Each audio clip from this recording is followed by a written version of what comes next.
Let's be real. A lot of the advice out there on meditation can be, well, pretty vague. So we're going to forget all of that for a minute. What we're about to unpack is a clear, step-by-step framework. This isn't some kind of magic trick. It's about building a real, practical skill for transforming your mind. You've probably heard it a million times, right? If you've ever tried to meditate, someone has almost certainly told you to just empty your mind. And you know how frustrating and, let's face it, impossible that feels. It's like being told, whatever you do, don't think of a pink elephant. And boom, what's the only thing you can think of? A pink elephant. And this is where everything changes. The common advice tells us we have to fight our thoughts, stop them, force them, get rid of them. But the systematic approach we're going to explore, it flips that whole idea on its head. It doesn't start with the mind at all. It starts with the body, and it teaches you to simply observe your thoughts, not wrestle them into submission. It's a total reframe. So where in the world do we begin this journey? Well, surprise, it's not in your head, it's with your body. Our very first principle is that true mental stillness actually begins with your physical posture. This idea comes from meditation teacher Girish Jha, and honestly, it's a total game changer. He says that posture isn't just about, not slouching. It's actually a tool for mental discipline. Think about it. A body that's constantly fidgeting and shifting usually belongs to a mind that's doing the exact same thing. So by steadying the body, you give the mind a solid, stable foundation to rest on. So how do you do it? It really just boils down to 3 simple actions. First, consciously choose your place. Decide where you're going to sit. Second, arrange your body's position so it can be still. And third, establish a simple, upright posture. That's it. This one simple act grounds you and gives your busy mind way fewer excuses to wander off. Okay, so once we've got our physical base set, now we can turn our attention to the mind. And remember, the goal here isn't to fight your thoughts. It's to fundamentally change your relationship with them. We do this by adopting what's called the observer role. Now, this sounds fancy, but it's really about a state of mindful detachment.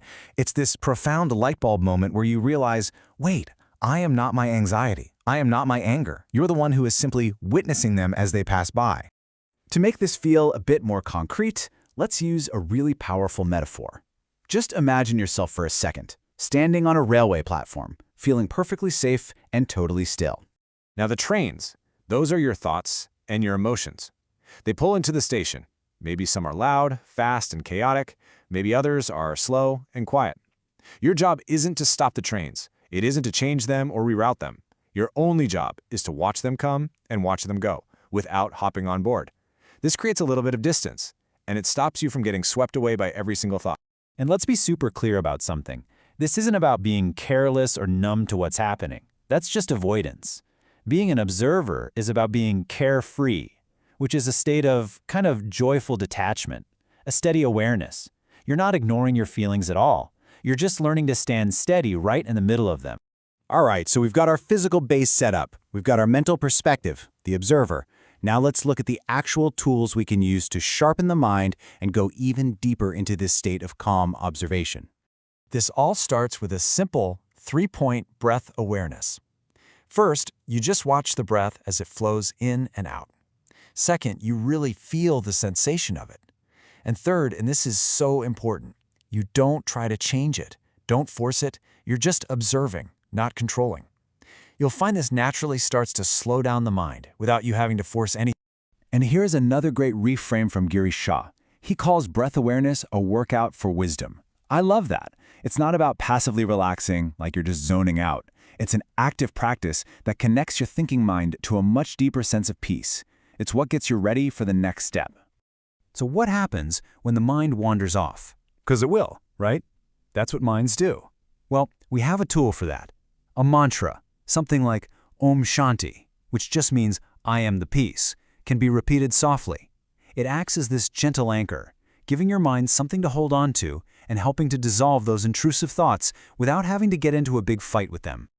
So after all this, where is it all going? After we've set our posture, become the observer, and used our breath as an anchor, we arrive at the destination. And that destination is a state of effortless presence. This brings us to the biggest paradox of this entire practice. The final step is to do nothing. It sounds so simple, right? But it's actually the most challenging and revolutionary part of the whole journey. A state of just actionless awareness. I think the best way to picture it is like this. Imagine a lake after the wind stops. The surface becomes perfectly still, all by itself. It doesn't try to be still, it just is. In the same way, after you've done all the prep work, you simply rest as awareness itself, and this beautiful, natural stillness just arises on its own.